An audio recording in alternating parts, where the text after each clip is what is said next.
Okay, this is Calcat the Calicaster, and this is continuing on with Cohnirri Space. This is technically Cohnirri Space.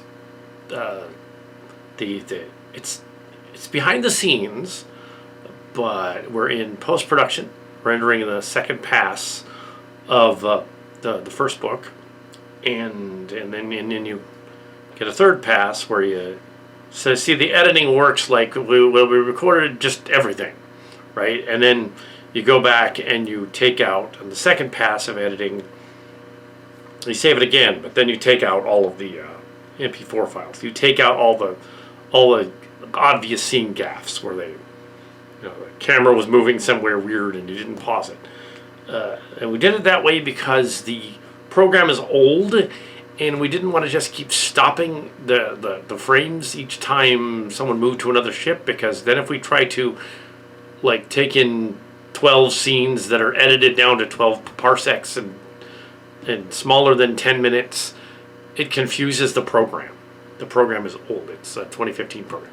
And it would blow it up. It just wouldn't work. So the way it's edited in the editing bay is there's one pass, then they go back to that pass, take out all the fluff.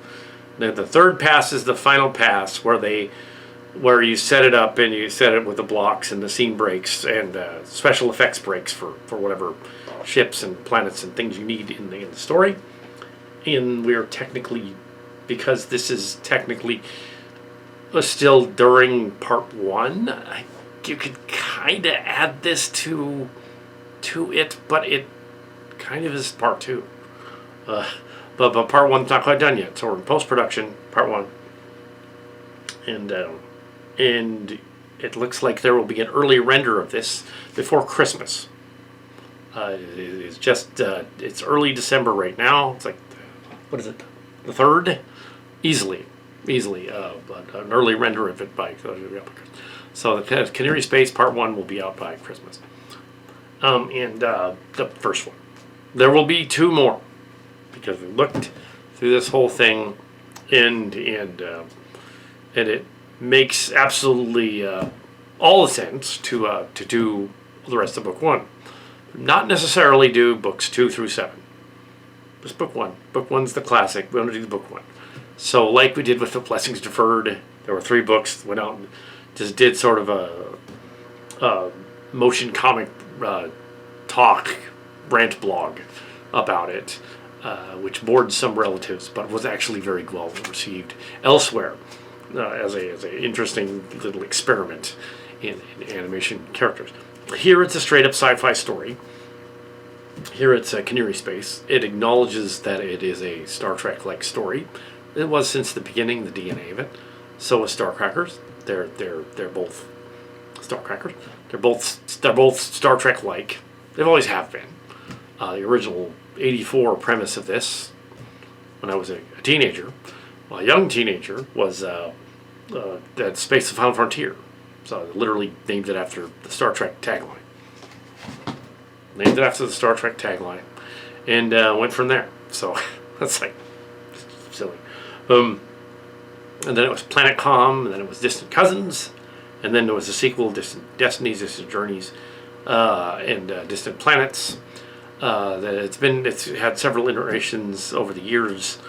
It started off as a discrete sci-fi comic book, motion drawn comic book thing, and it had one theatrical version done in 2007 on the set of Trans-Tech 2. They decided to use the set and the G.I. Joes and make a version of Planet Com Book 1, the Planet Com, the original trilogy, which is basically the trilogy is Book 1. So if you go back to the 2004 book that was released officially, the 2004 to 2008 book, that's this. There. Well, I have 2/3 of it here, but yeah, that's this.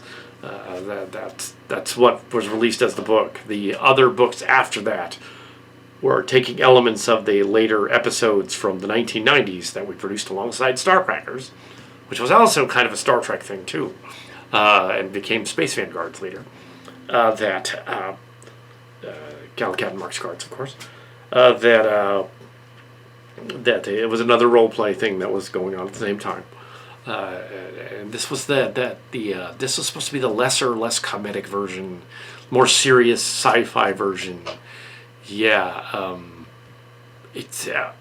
but it works. They going on this pass through this thing, watching the dailies and everything.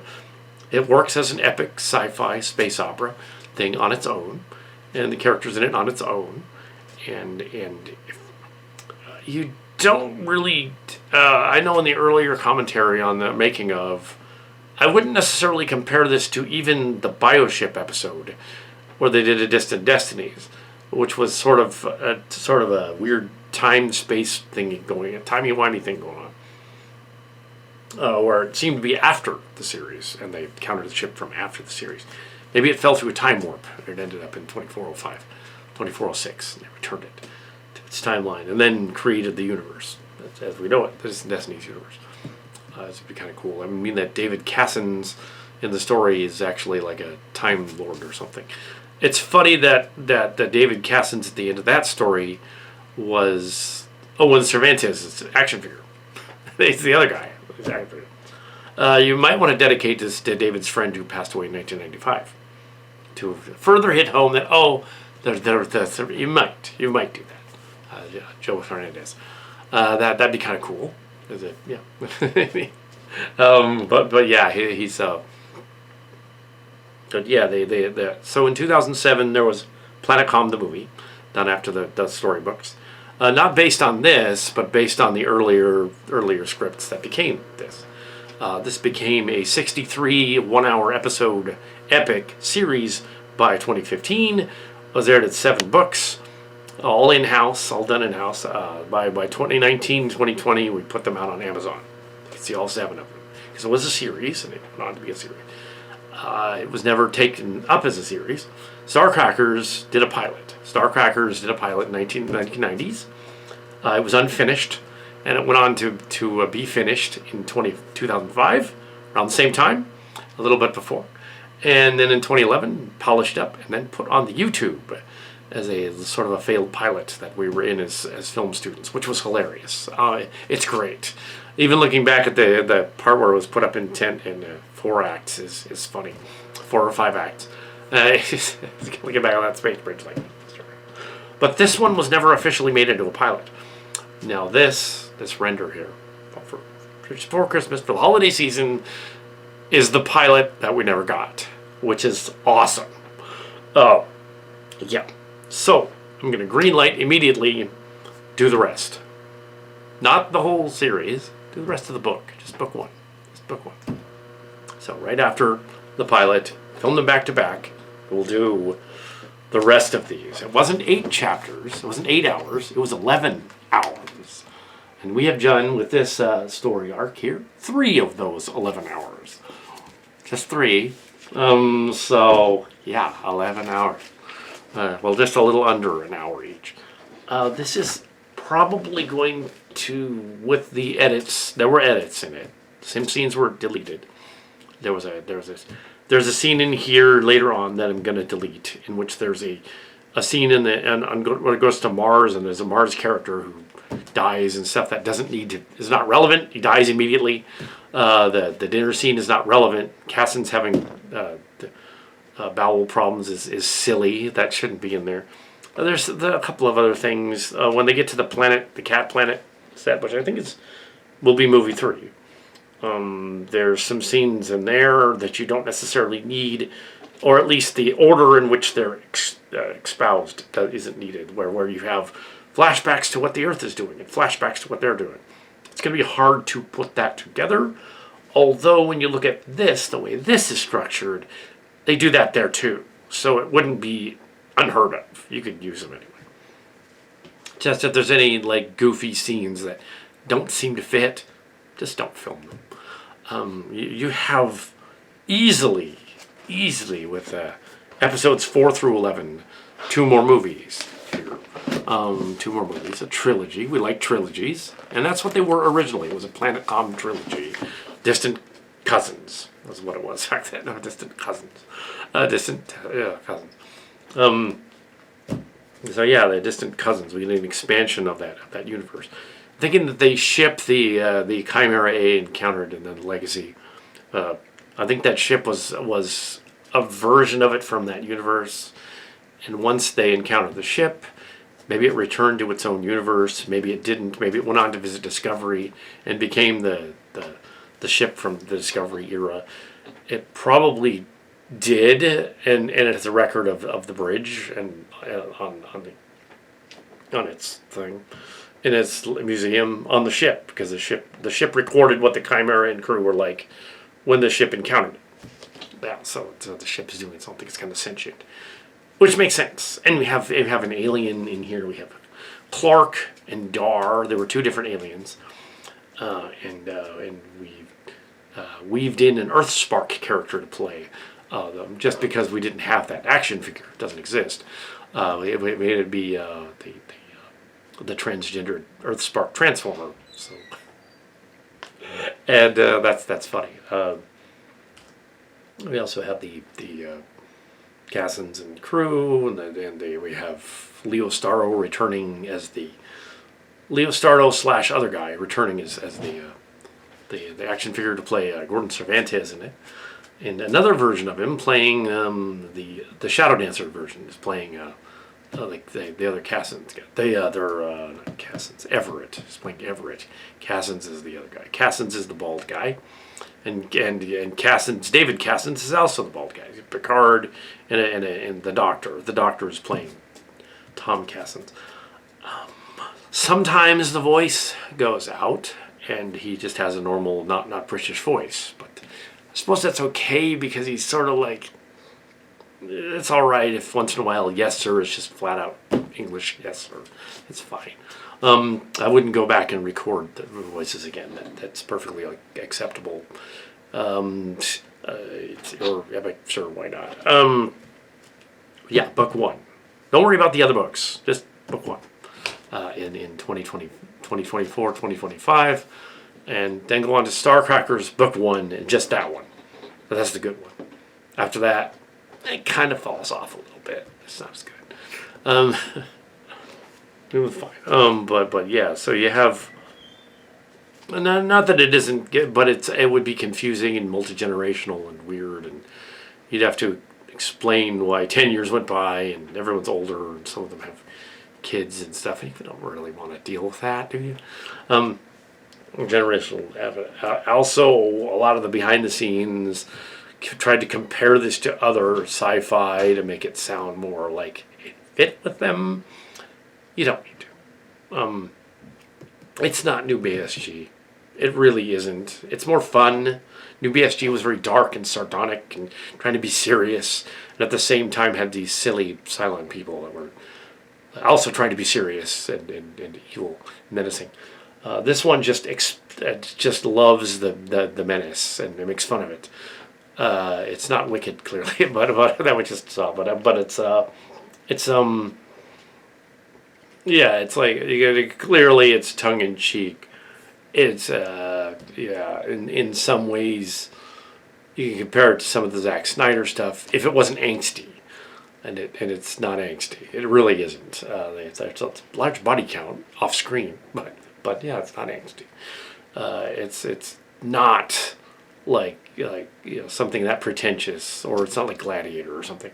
Well, it's not that pretentious as Rebel Moon with Snyder, where they're like, okay, Rebel Moon, yeah, the world building worked, but the character and story, having to introduce everybody kind of in the last hour, doesn't work. Whereas this one introduces us to these alien guys and this Data-like alien guy on the planet. Clearly an early precursor to the ones on that bioship they encountered, which is probably from the distant future. I think it was kind of the implication from that story anyway, is that ship was from the 3190s and it came back in time. I think that's the implication, isn't it? That's what's going on. went back in time to its own universe, or went to its own universe. Star Trek being a multiverse, as they have doing Lower Decks this season, yeah, it's like, okay, it's a multiverse anyway, so they can hop around. But unlike the Marvel multiverse, it actually makes sense. That ship can fit in this timeline, because at the end of this particular story, David Cassin's dies or disappears or something and goes off somewhere else. And it's conceivable that he took that other ship through space and time. And that's the guy that encounters the other ship.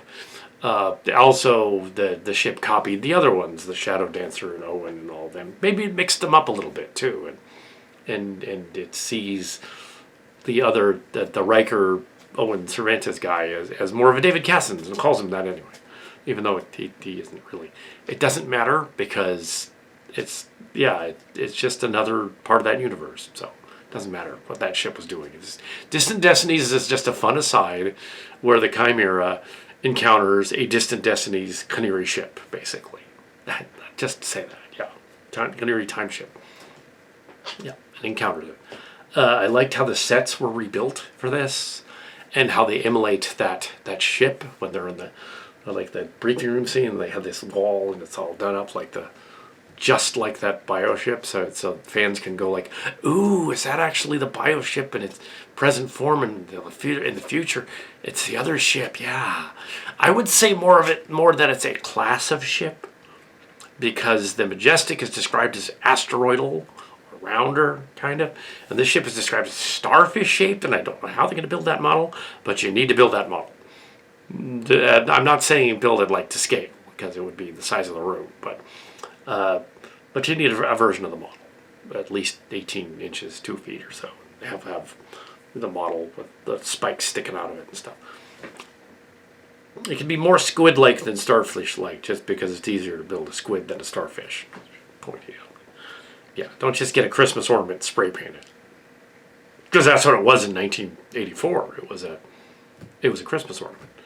It was literally a Christmas ornament. It was stolen off of the star off the tree. Don't do that. It's literally what it was. But yes. And the ships were different back then. And the characters were slightly different. They've age swapped and race swapped some of them. In the original OG one, it was literally me and David as admirals in the 2020s, going off into space as space admirals, going to fight the bad guys. Space admirals. And basically the Cervantes brothers encapsulate David and one of his friends and one of his other friends as sort of a crew, a wrecking crew kind of thing going on, a Dirty Dozen, Seven Samurai thing, which you might think is similar to Star Wars, but not the other way around. Star Wars borrowed liberally from samurai movies like that one, borrowed liberally from the Dirty Dozen, all those others. That's why the Mandalorian was so cool. It's basically the Dirty Dozen again. So let's get to doing the same thing, cowboy western thing. But yeah, so this is. Now, we're not shills for Disney or Paramount, even though some fans thought we were. But if anything, this story is not Disney. It's Paramount. If it was, it's not really. But if it was, it would be Paramount. It would be the people that did Transformers and G.I. Joe and fan films and stuff, and Star Trek, and Paramount Plus. No. Yeah, so this would be Paramount. Weird Paramount, Nickelodeon, Netflix. Obviously not, but it's a fan film. It's not all that original a fan film. You go through it, it's kind of like, oh, it's kind of Star Trek anyway. I like how I like that Cohnirri, the character. I'm just gonna go behind the scenes on it. This is kind of behind the scenes, or between them kind of thing. Since I like how it's going. If I didn't like how it's going, we just would not do it. But I like how it's going.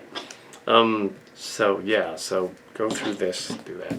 But there's 11 main chapters. There's 11.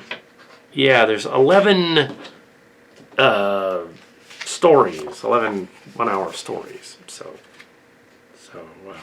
it looks like the breaking point for movie 2 will be War of the Ant-Man. we'll end with that one. So movie 2, War of the Ant-Man.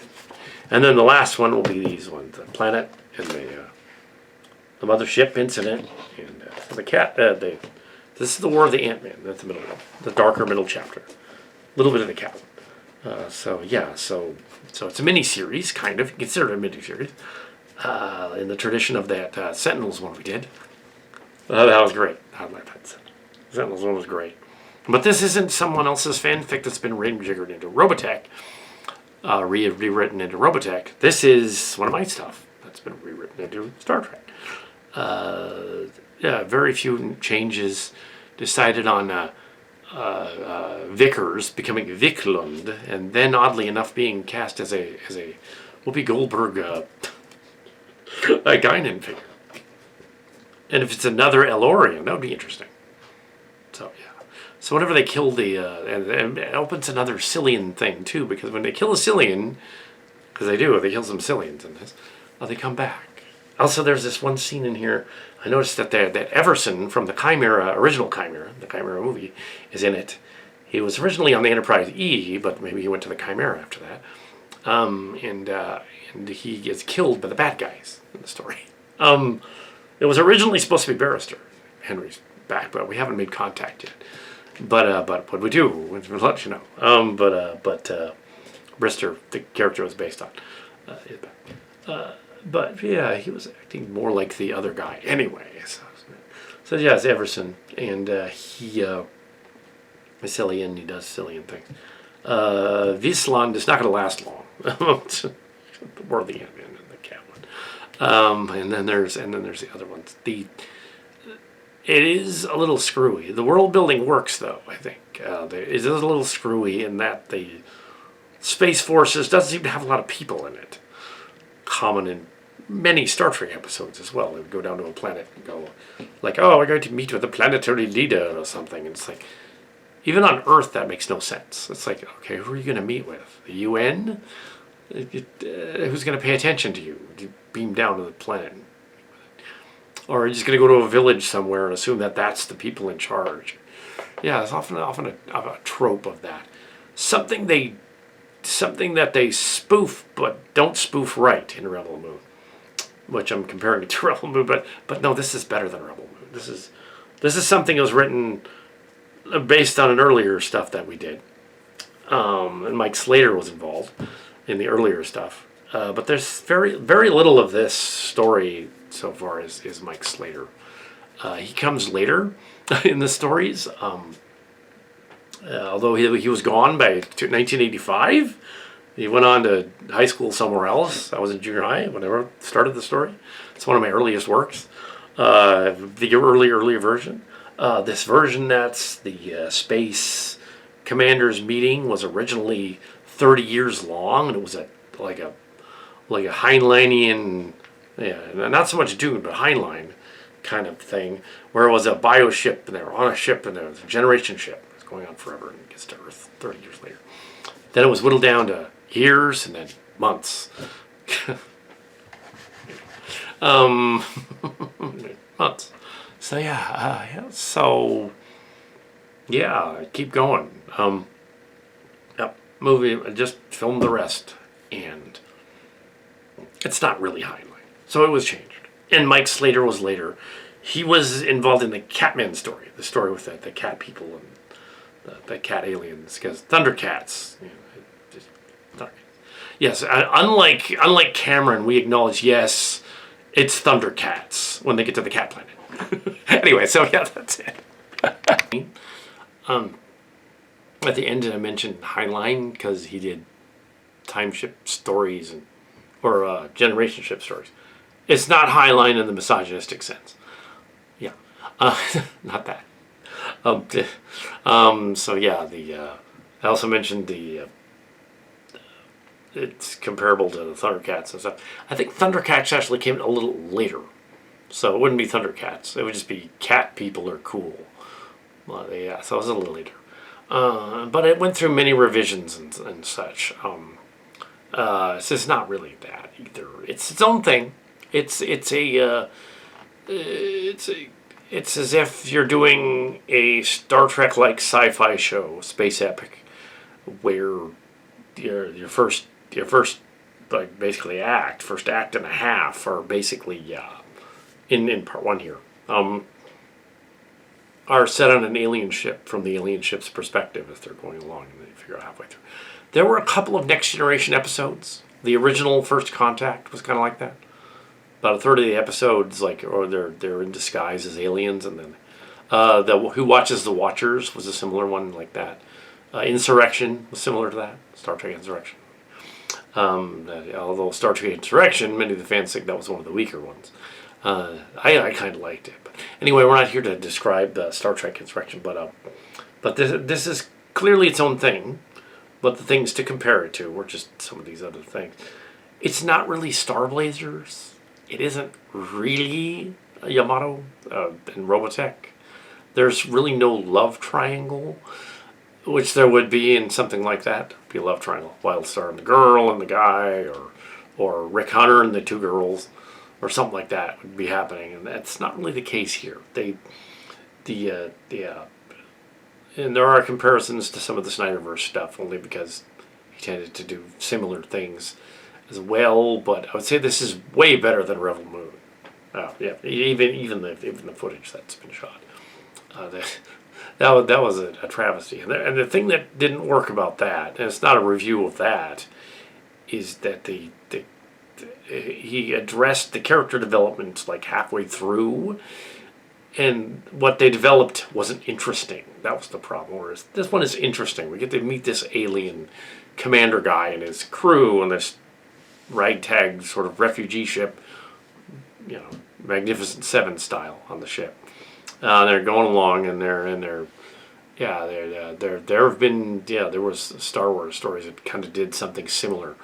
I have not seen them though. Only seen parts of them. So this is my own thing. So this is my own thing. There's so certainly a precedent for goofy stuff in there as well. But it's goofy in such a way that it's not overly humorous and playing with it. I think with the Snyderverse, especially Watchmen and stuff like that, he was taking the stuff so seriously, or the Superman movies and the other ones, taking the material too seriously. You shouldn't be playing with it a little bit. Now there's a happy medium. You can either play with it too much and make it Thor: Love and Thunder and make it just silly and not worthy, or you can play it up a little bit. You can do like Starship Locations Legacy did, and play up the sort of weird, cringe-inducing last two episodes of that. Well, before the convention, so the two episodes in between with that weird that flying giant Teddy Ruxpin ship, and then the Far Outians, and that other story, that story arc. You can play that up and say, well, okay, that's its own multiverse thing. That version of that universe that they're in the slightly perverse, deviant universe, and they got to get back home, basically. This is not one of them. It's not really exploring characters from the events of those, or even from the Arbiter of Keptera story. It's not really that. It's not really Distant Destinies, the story we call Distant Destinies either.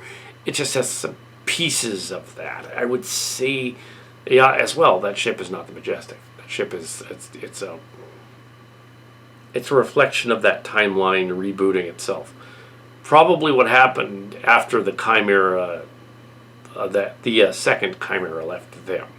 They then went on to the future of Discovery and kept record of that ship and its crew that visited them, and that was the implication of that story at the end of I believe that was the Destinations series movie. So that was the one before Legacy. And Legacy kind of retconned Destinations a little bit. It kind of said, well, maybe some of that didn't quite happen the way that did, especially with the wedding of Crass and Mahoney in that series. It didn't quite happen. Character development is different. The stories, maybe and the Legacy people are slightly different because events for them happen different than the time traveling ones warned about. The girl, the legacy went in a different direction. It said like, okay, well, what about the? There was a scene where future Kestra and the future Tamara say something about Kiriyoshi having a girlfriend, and then they meet the girlfriend. But then in the Legacy series, she disappears. She's killed or something. And it's like, wait a minute. Okay, so this timeline is different. It's changed. They've done that on Star Trek, though. They've set up story arcs and things, and Q has said things, and other aliens have said things, and it turns out that's not really not what happened in the future. It completely changed. Which is probably why some people were off about Generations and that Generations love letter that they they put out, where they fixed it. Or some people have anyway, it's all complicated Star Trek stuff. This not so much. It's a straight up basic story where you have. I don't want to do a treatise on Star Trek. I want to do a treatise on this. The cat stuff footage is from the 80s, but I think it's a little after Slater. However, some of the planet and the planets in the solar system represent sort of a Talsetian kind of thing with a purple Jovian planet and all that, which is kind of morphed into the other one and that one. So yeah, that's the kind of thing. The space dirigibles that he made in junior high are, of course, not in this at all, in the slightest. The Vanguards has the Josh Braun stuff, and that got changed to Vanguards, but for obvious reasons, couldn't call it that. But we did include a version of that other character from Pine Hill in the series, who was a Cillian, who was the Cillians regenerated on the holodeck, and Q helped. So he didn't just make the Libyan, he made the Josh Braun guy come back to life, which is weird, and yeah, it's a holographic hologram thing. So we did the Q wants to cack himself thing better with the Josh Braun character, who doesn't. It's the opposite of that. Because I thought that Q cacking himself Death Wish episode was kind of stupid and emo. Because I don't care what Pillar was. Pillar's the kid, the guy that wrote that was my age at the time, and I was like, okay, no, this is stupid. Obviously, you guys thought, oh, they're just gonna kill Q.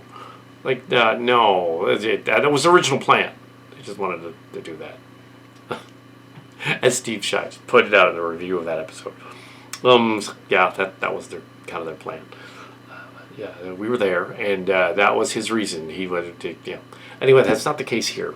He was just depressed. Yeah, don't let somebody like that write a Star Trek episode. Even if it's your producer's son, don't let him do it. Don't do it. The Star Crackers one, there's also the differences. One of the Star Trek stories that never was finished as a script, it became in Star Crackers. When it Star Crackers, it was rewritten as The Arbiter, but it's completely different. So you say, no, it's an earlier one. That's in there. So that one. But that's the Vanguards thing. That's later. We don't need to go into that. This is Distant Destinies, Distant Destinies. And the trilogy or the first book, as it's called here, first book, encapsulates the first series of their 7 series. Kind of like a manga, kind of like an anime. That's why it's like a manga and an anime, because it's kind of like they're like 11 chapters or 11 one-hour episodes. And this is the first 3 of those 11, and we're going to do that. That's why it was compared to the Dune stuff in the Dune miniseries, because they did something like that with that too. The Dune part 1 and part 2. And yes, this is a part 1, but it's like but there has to be a parts 2 and 3 just to cover book 1. But we're going to cover book 1 in this series, which is not at all like Dune. There's a queen. She acts kind of like the Bene Gesserit, but she's not. She doesn't have psychic powers or anything. She doesn't have control the whole thing or anything. I'd say she's probably a nod to Queen Elizabeth more than any other queens. Back in the day, she would have been still alive back then, Queen Elizabeth. But she's also like an alien princess queen, so it's a nod to Princess Leia too, and probably the Star Wars prequels as well, Princess Amidala.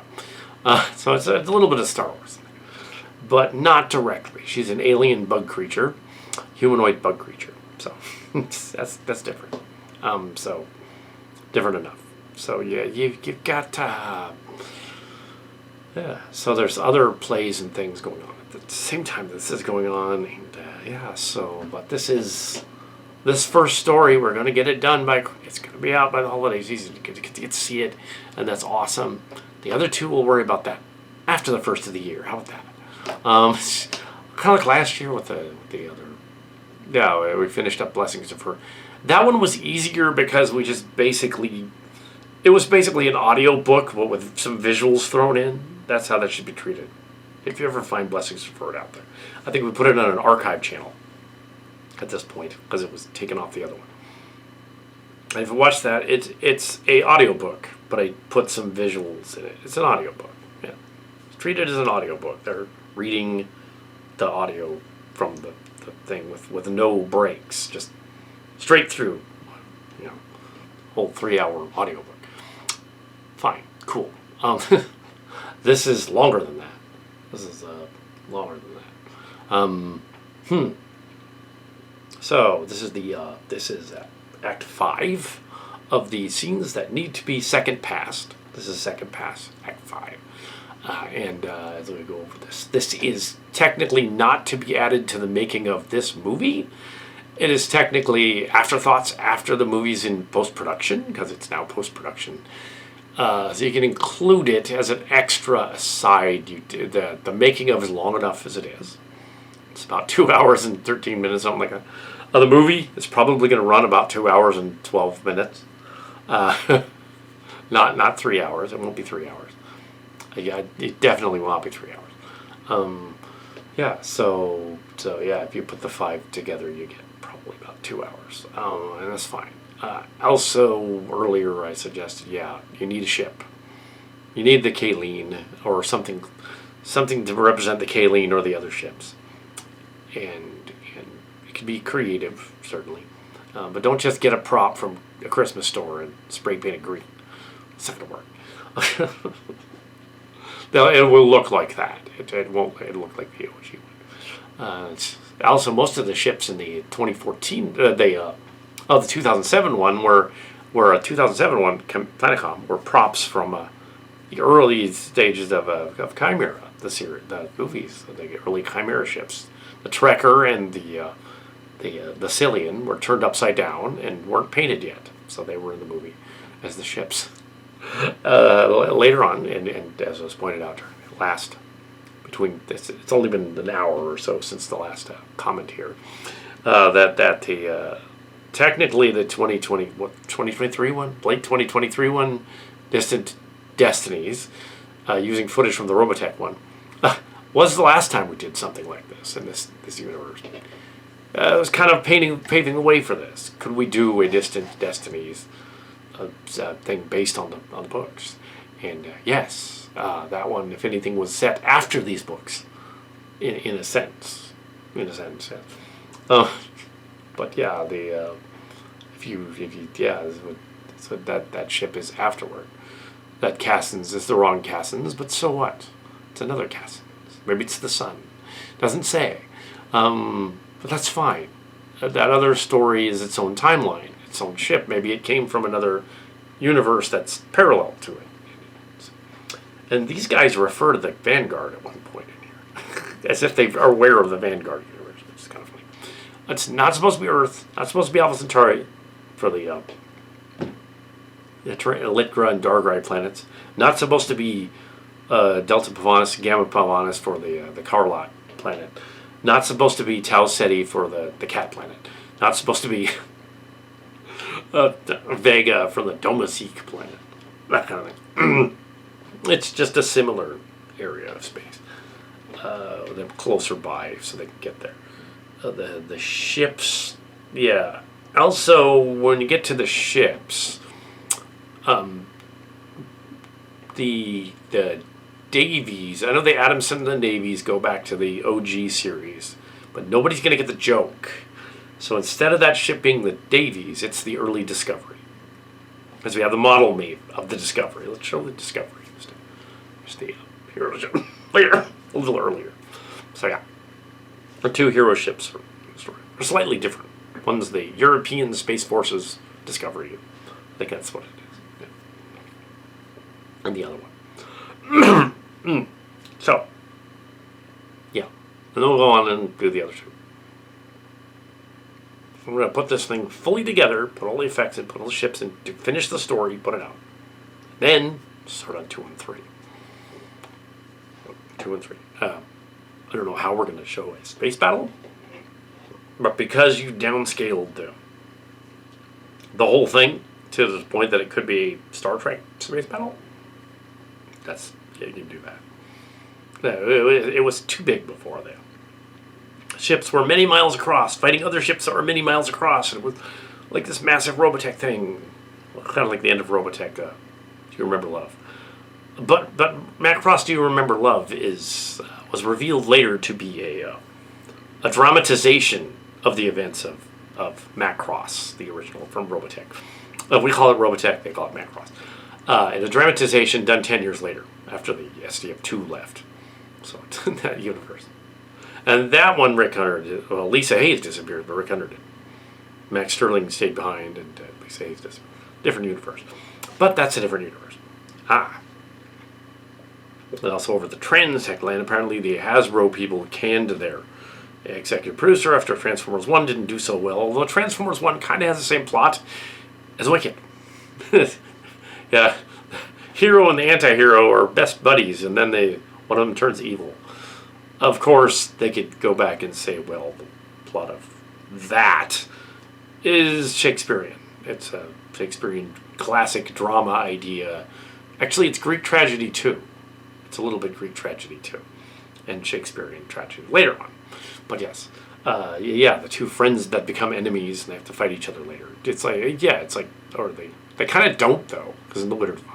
Anyway, this is not a review of the Wizard of Oz thing. It's not a review of that. So let's go on to the next thing. The aliens premise, the story, it's its own thing. It fits well in the Star Trek universe. And early on, branched off from that. Michael Slater is a white guy. I think he's still around.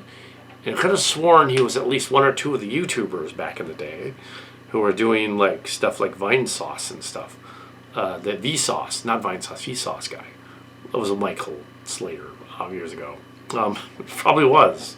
But yeah, I never confirmed that. And I never confirmed that David is in fact under the persona of the Council of Geek guy either, although he probably is. Which would be awesome.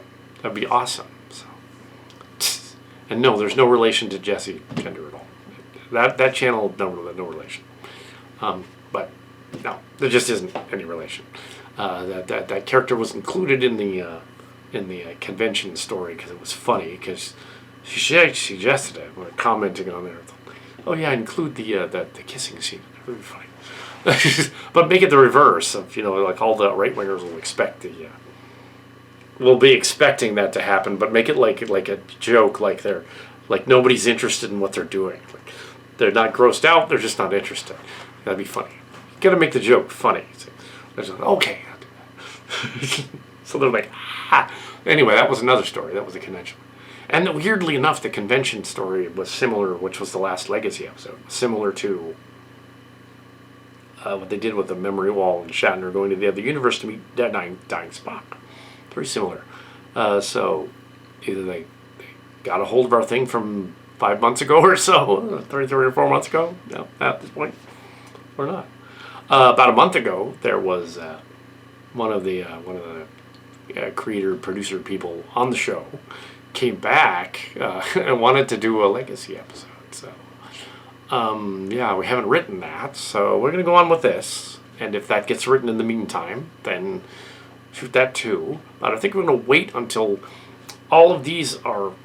This one's out, and the other two are filmed, and then do that after those three. Just because it's gonna be confusing to fans of this new one if suddenly there's a new Legacy episode thrown in there and it's like current and it's about like adventures and things. It still hasn't worked out how that's going to work. This person has not been in the writing room going like, okay, this is how we're going to make it work. No, they just said, oh, this is a trip I went on. You can use it. But we still haven't figured out how to use it. So, it's still something that's up in the air. Yeah. But this other story did not do that. There are some marked cards-like elements in here. I think probably the good guys and bad guys going back and forth. That's kind of a marked cards thing. As later on, Planet Com stories, distant cousins stories. There's a nod or two to Starcrackers, which hasn't happened yet, which is weird, because the 2 series versions were done in the 90s, aired during the Evergreen years as their own original thing, and were trying really desperately not to make it Star Trek, and in doing so made it Star Trek. We were ahead of our time. Starcrackers would fit well, Vanguards, as a... this would fit more like Prodigy. This would be like Prodigy, animated sort of thing, but with figures. And that, Vanguards, would fit well with Lord X. And that same kind of personality, hyperactive space fleet, inept cops going around, flying around the galaxy. This one's more kind of incompetent space force. I like the idea that they go to a planet and they send their command officers down to the planet and they get injured or killed because they would. Because on Star Trek, I always thought that was really weird, and I know they addressed it in Next Generation, but they never get killed. They rarely got hurt. They sometimes did. Picard got hurt in Tapestry. But yeah, and that other one, Final Mission. But it's like, yeah, they're always doing that. So that's kind of a gag there. It's clearly a marked cards type of gag where they send the 2 command officers down to try to fight the rebels, and one of them gets killed immediately because they would. The rebels would kill them. They're like, oh, we have weapons. Of course, then the other lady goes like, and shoots the bad guy. We don't know whether she killed him though. I think she just shot him, stunned him or something. I think she just stunned him. Bad guy will come back later. Yeah, I think he does come back later. Anyway, so yeah, which makes them kind of ineffective, which is it's kind of Starcracker. It's Prodigy. Kind of. It isn't really kind of. It's not any of these things, but kind of. It's not really. Yeah, kind of. Yeah. In the tone and the presentation. A little bit odd, a little bit off, goofier, but yeah, not taking itself very seriously in the doing of it, like how that command officer, like, come on, like, oh yeah, and there's like an accident scene in here to keep it in the story, where this alien, it's supposed to be Kylorat coming back and going like, I vouched for you, Captain, but I like that it's the wrong guy, it's some other dude we haven't met. Because I vouched for you, Captain. Because then all the fans will be like, who is that guy supposed to be? Who is that? That's cool. That's like a setup. It's like, okay, who's this mysterious benefactor? Ooh, I like that even better. So that was an accident. But yes, that mysterious benefactor will be showing up later. I'm assuming that is either... It can't be Jar Jet from Book 2 because that would be confusing. I think it's Purra. It's Nagil Purra, probably. It's the guy from the end of the story. It shows up. Nagil Purra. That's probably who it is. And he shows up and he's like, hi, I'm your mysterious benefactor. That would make sense. Then it'd be like, oh, okay, he's the guy that's going to attack Earth later. Yeah, the main bad guy. Yeah, he's their mysterious benefactor. And then it does beg the question: why would they attack that version of Earth in their universe? Why would they do that? What is their motivation for doing that? It can't be for riches or wealth or minerals, because that's stupid. You know, science fiction movies do that. The aliens came to Earth to mine something they couldn't find in outer space, which they totally could find in outer space. To be something else, something unique about humans. I like that Q in Next Generation pesters Picard and such. That they explain in Tapestry and the others, because of their tenacity, the tenacity of humans being similar to the Q, and having the potential to be of the powerful demigods and confront them, and that's why Q is acting like that. That's actually a cool idea, which is addressed later on in the other books. I don't know if we'll even get to book 7, but if we did, book 7 will address that a little bit. Yes, the space Jesus scene. But no, I don't think we're going to get all the way to book 7. And it's not going to be multi-generational like the other books were, so that would might not make sense too. So we're not going multi-generational in this version. There's no point in doing that. It's confusing. If suddenly they're an older, later character, it's like, what? Why? Yeah. Oh, okay, it's Mike Slayton's son, Mike Slayton Jr. or something. You don't need to do that. Just yeah. Yeah, don't do that. The other books went off on a tangent, but I didn't know what I was thinking. Remember, the original draft was written 40 years ago. When I was like 14. So, yeah, so it's like, I didn't know what I was doing. See, the problem with, something like Snyder's Rebel Moon is that he just grabbed the script from when he was 16 and used that script. And of course, the story doesn't make any sense because he's script and dialogue from when he was like a teenager. It doesn't make sense. If I grabbed the original Plantcom and tried to film that, like I did in 2007, it would be ludicrous. It wouldn't make any sense. It would be Starcrackers level of silliness. And it was. It's a fun little 2007 look back story. You can see it on YouTube. But yeah, it's ridiculous. The bad guys are completely carbon copy, like silly guys that run around. It just doesn't make any sense. Like, the good guys are incompetent. They barely get where they're going because Admiral Adam and David are fighting the bad guys over the top. I'm doing a good imitation of David. My brother Robert was on the set and said, yes, that was a very good imitation. Especially how he acted like at 16. That was the idea. And he played a cameo. He was one of the bad guys at one point. Probably the only time he's ever done it and the only time he ever will. He was one of the bad guys. He shows that I am the bad guy. Blah, blah. The mask on my face, or something, blah, blah, blah, blah. He was a bad guy. But yes, not in this one. Oh, this one seems to have a few cameos by Havid. Sounds like David a little bit. Havid, who is clearly Tim Cantrell, who back on the set isn't. It's an imitation of Tim, who was on the set. Yeah, you can do that voice. Oh, okay. Oh, that'd be cool. These little guys on the set. Oh, he wasn't on the set though. He was told about the set and shown pictures when we were at the mall, early production, and the ships and the designs and the backdrops and all that are all Cantrell inspired his artwork, because it has been ever since the beginning, you see. And I make the artwork better. I make it look more alien and stuff. Because it's that old artwork story. See, like there was in addition to film class and stuff like that, at Evergreen took an art class. Long story short, in the art class on like the first week, there's a art lady that comes in. She criticizes all of the art. She hates all of it. It's awful. Hates all of it. Big Tim there, he doesn't get mad at anybody, but he was a little mad about that. Criticized artwork. I said, well, you know what? Someday your artwork is going to be like avant-garde and stuff. It's going to be fine.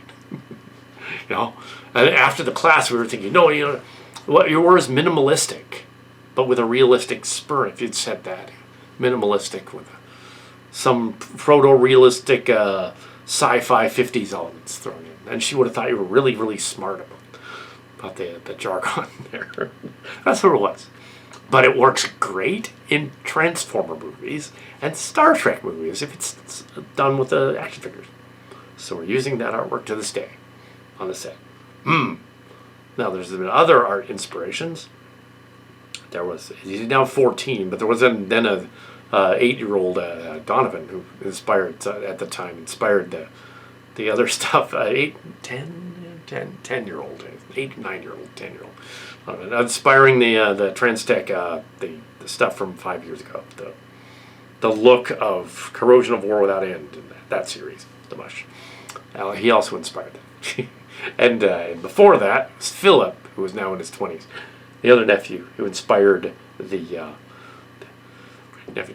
Philip was earlier. He inspired the designs and the animations in Transtech 2 and 3. This is how to do the animation. Somehow, what was he? He was like 5 or 6 to about 9. He inspired the animations. So yeah, we all have these creative relatives out there. Oh, this is how the animation would work. Do like a. How did you know that? I don't. Studying to be a Navy aircraft mechanic. Well, that kind of makes sense. If he's designing the little aircraft and having them fly around, that actually makes sense. Yes, yeah, that makes sense. This is how the aircraft would fly along. Okay, that works. You put it on a string, that wouldn't make sense. Anyway, so Tim with the ships has inspired the look of this too, and I love the set. Looks awesome. And the critics might say, there's not much camera movement. The visual thing, why is the style not much movement, except when they show the space effects or whatever. You can't just have a blog where somebody stands in front of it and talks. Yeah, you can. You totally do that. You can do that because you can do that. It's all relative. So, anyway, so I'm going to end that here and go on. So enjoy. Okay, this is a quick update on Cohnirri Space.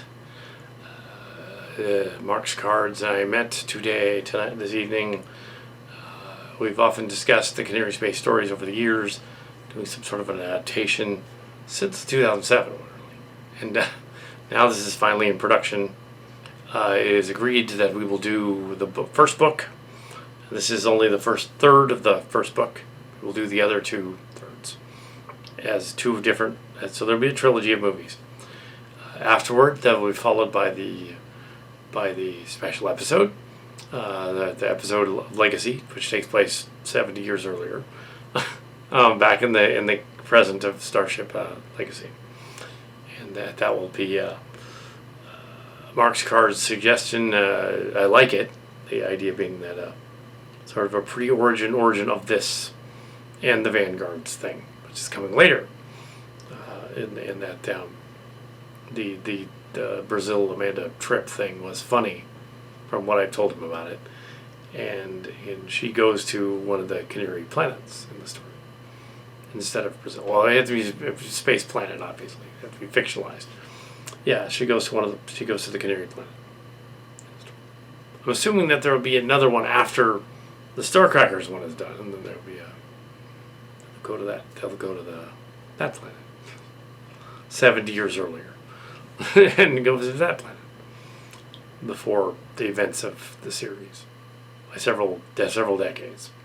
You gotta wonder why they left the original Chimera behind there. I thought maybe they won't even address that. It's because it's on another planet. It's on the Litgro planet. So maybe they won't even find it. There's no connection there. Also, the idea of the planets and the solar systems being different. Sure, you don't need to over-explain it because no one's there to over-explain it to you either. You don't need to have them trying to explain away where the world building happens. Just have it happen. You don't need to have all of the planets and stars identified and all the people identified here and there and a big elaborate backstory. Just tell a sci-fi story that's fun. And don't worry about the elaborate backstory. There's enough backstory in this as it is. And here as we get through part 3 here that's rendering the part 3 of the 5 parts that make up the first movie. Then we're still waiting on the models, so they're not here yet. So the model pieces, about half of them showed up, but because we went and bought them, but the other half didn't. And although K.O. Dan is listed in the executive producer role, he doesn't have any say in really the stories. We do instead. He didn't care either way. He just put some money for the studio. Yeah. Studio. But yeah, as Queen Bee Studios kind of still exists as on location studios. Yeah. So it still exists in name only.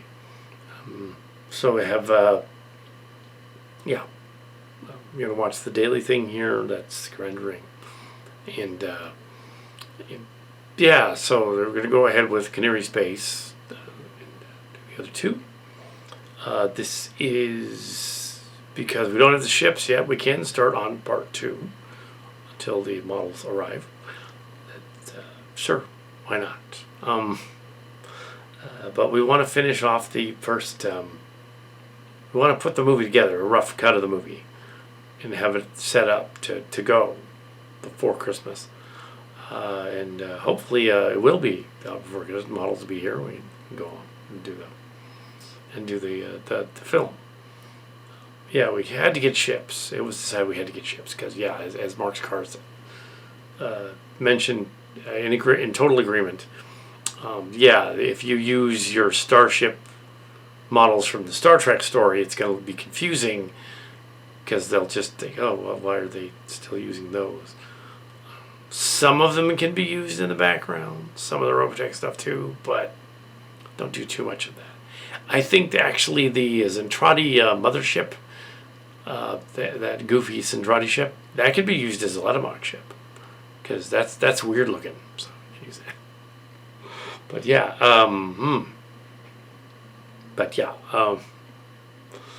there's some fun homages in there. Yeah, you don't need to overthink the ship-borne. The ship stuff. Don't need to overthink that. In fact, the littlest you show of the models, the better. So you can't, yeah.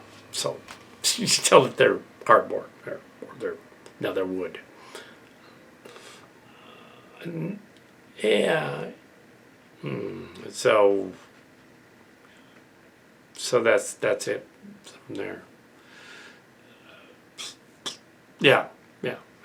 I'm sure at some point we'll do a ships thing for those of you that like that style of the Trekker style. Not right now.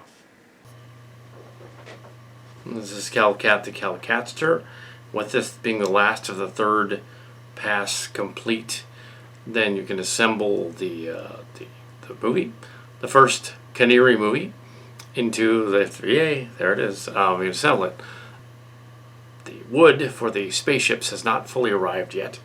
So you're not doing special effects yet for part 1, but once you do that's the easy part. Special effects are easy for us.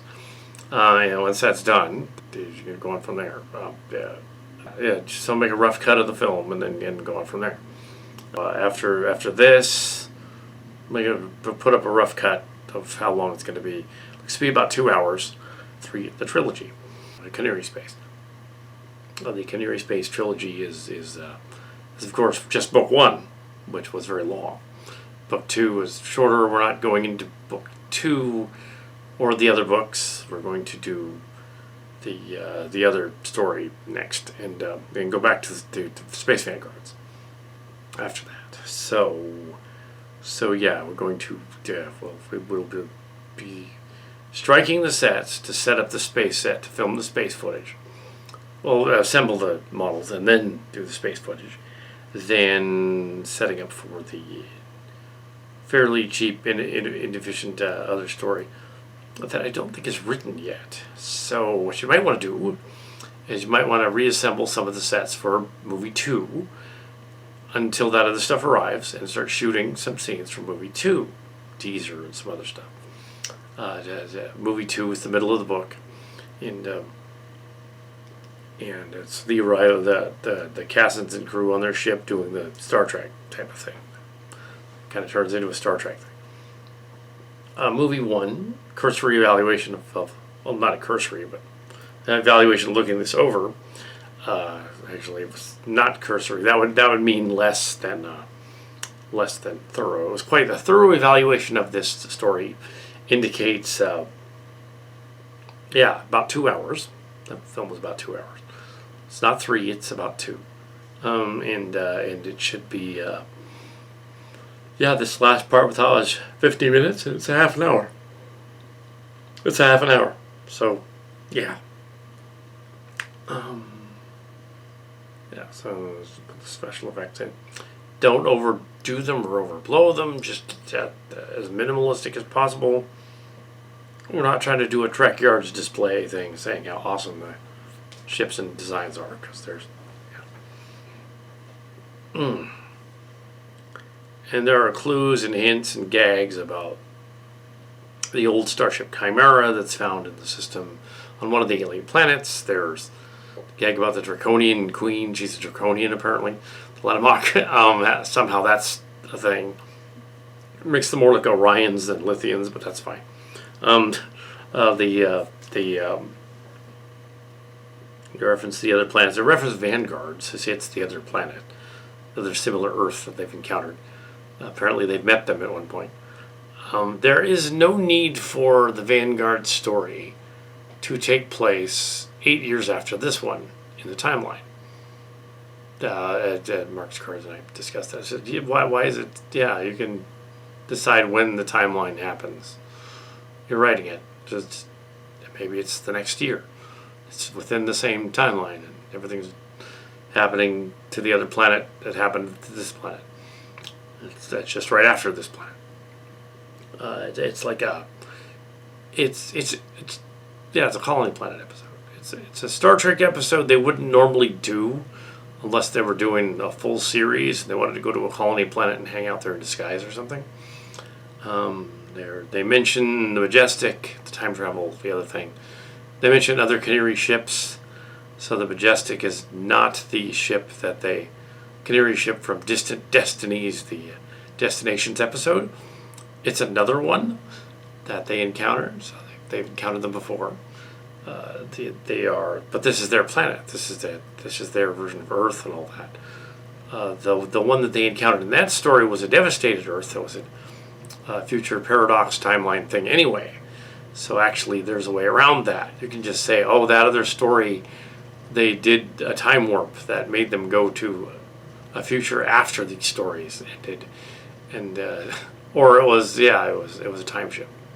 And it's not really the same ship, because even the Chimera Bridge is different from the one in the Fleet Museum in the Alien Realm. So even there, it's a different Chimera, a different ship, different bridge. Same crew on the holodeck scene, but in that other story. But here the crew is different.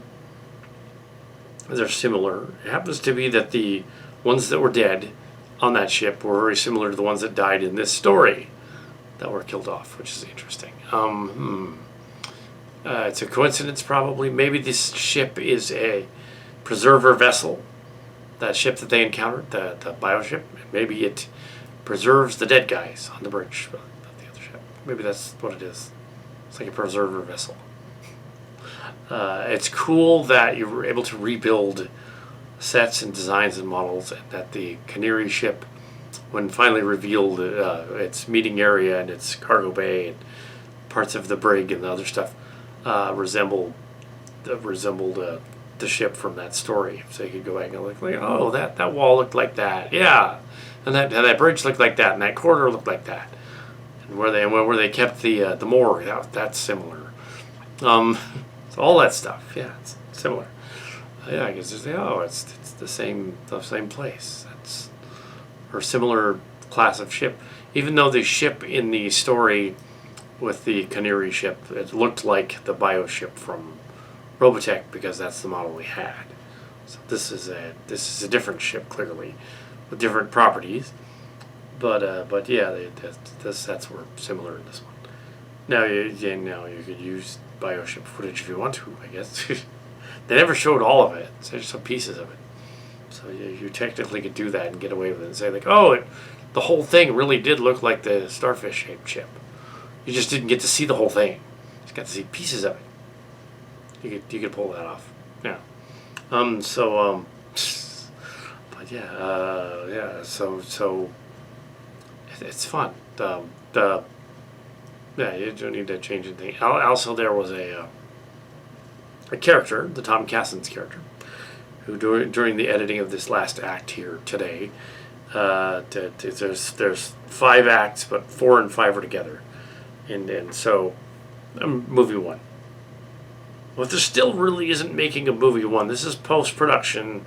This is putting together the post production, so it's technically going to be on the behind the scenes between the two. You know, that's what this is. Because it's after the making of. It's after. If you're putting it together, it's not really, not really changes. So there's this character, Tom Cassin's character. We realized about a third of the way through, we weren't doing an accent. And then later on, hours later, when it was rendered and stuff, watched the rendering and then said, you know what? Maybe he doesn't have an accent. I'm not going to go back and reshoot that. He just doesn't. That's fine. It's fine. Stuff like that. As long as the rest of it was just fine. It's fine. Third pass render.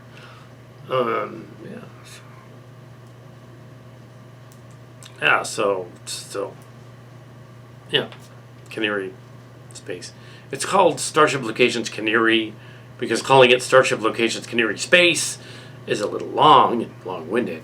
Cohnirri. Starship Locations Cohnirri. And because Star is in there, Starship Locations Cohnirri. It's a Star Trek spin-off fan fiction series taking place about 70 years after the events of Legacy. And the next Legacy episode will take us back 70 years earlier, and we get to see things. Mark Card's idea was, what happens if we go to one of these planets? Like before these characters even existed, we meet the Legacy people from before. That would be kind of interesting. We could do that. We could see the early Majestic. That would be interesting. See what that looked like. Could do that. That could be the Amanda Rumley story. And maybe that's that. And then these characters, 70 years later, these are the other ones, 75 years later, from that story. Yeah, so if it's 2483, is it, in the story? I think somewhere around there. And we last left our heroes in the other one in 2407. This would be early 2408. They could have been, and she can't encounter the Lost Chimera probe ship because that would just change the timeline. She can't. But the other stuff, yes. So and about the models and stuff, Mark Scarz was saying, like, don't just use a bunch of the Chimera ones repainted because they don't look right. They look like Chimera models. They wouldn't look like the alien planet models. And what would a Star Trek fan film series be like? Like, literally 2 generations after the one you're doing currently. What would that be like? And also noted that it would be 100 years after Lower Decks. That would be a century after Lower Decks. They reference that the Kaleen Starship is about a century old, which means in that timeline, 2408, 2480. So that means that the Kaleen was constructed just after Lower Decks.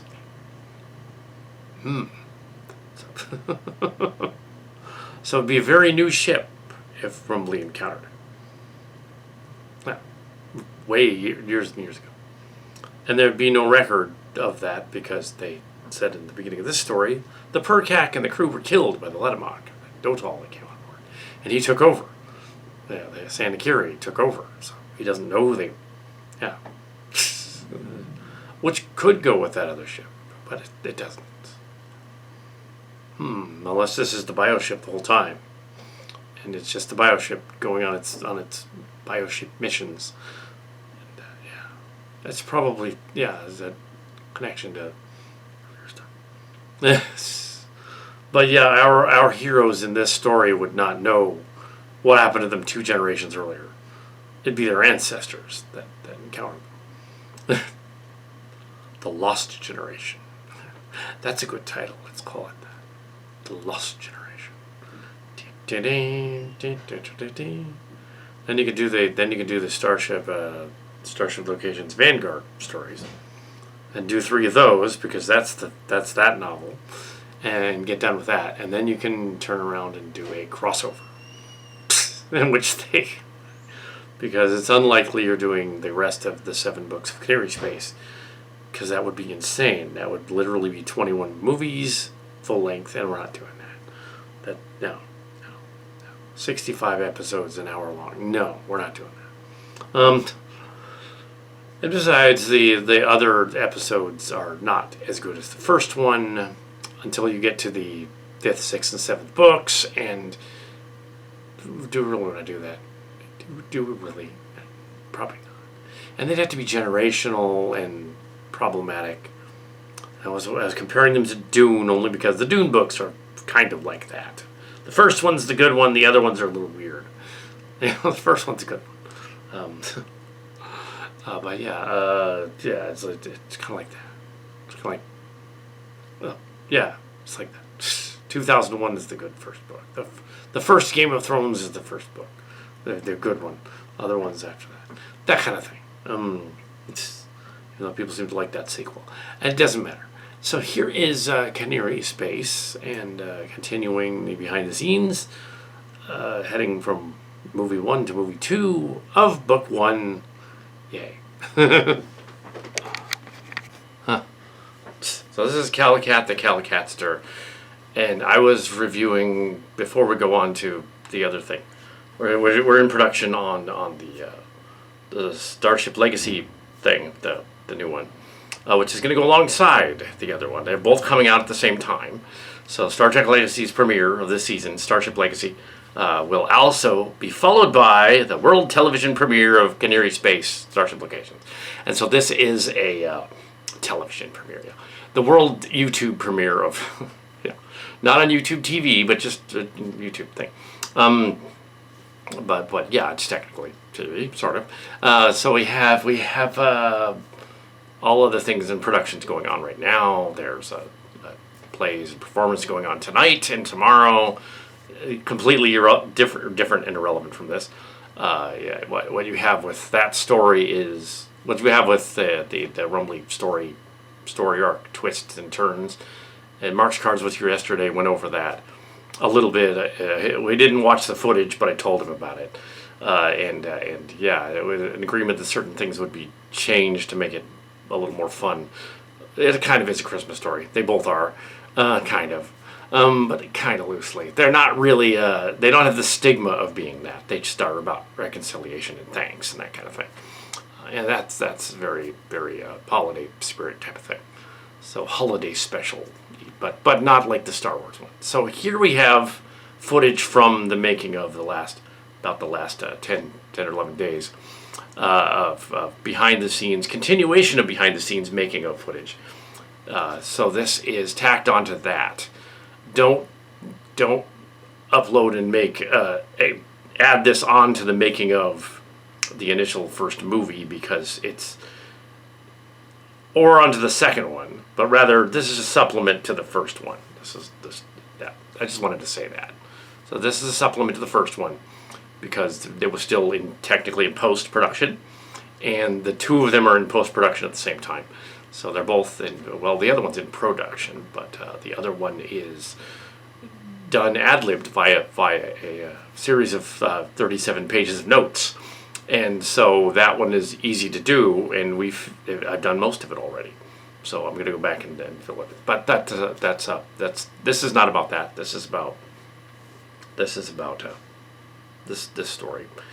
And so the Cohnirri Space one, and what happened to some of the Cohnirri Space people after, or before or after, what Silly Trek is like that. So some of them are there. You could either assume, all right, the Cillian universe is playing at the same time, and the legacy story appears afterward, but takes place 70 years earlier than the other one. That legacy story, 70 years earlier in our time. It's not technically in our time, though. In order for it to line up with that, it would be 2402, but we went further on into the future because go into the future a little bit. You don't need to do post-Picard show. Do very, very post-Picard show. So you have a lot of room to mess around. Yeah, so this kind of ties in that other thing. If you want to, you could include the making of the other story as this, because it kind of is related. You could make this making of the other one, but I wouldn't necessarily, because you're still talking about Cohnirri space and the characters in it and some future events that happen or don't happen. Because we've only finished one movie of the first book, and there are two other movies of the first book. The first book was huge, so yeah, this is only the first movie. There's going to be two more in 2025, and you're going to get to see those two more filmed back to back in January. So awesome. Yeah. So, and then we'll see what happens after that. We're going to go on to Vanguards after that, and do their three-parter after that. So that's a slightly different universe. I don't know if it's going to be explained in this one or just hinted at. Probably just hinted at, because if you over-explain something, it's like, I think Shives and Steve Shives said this, Mark's Cards has said this in some form or another.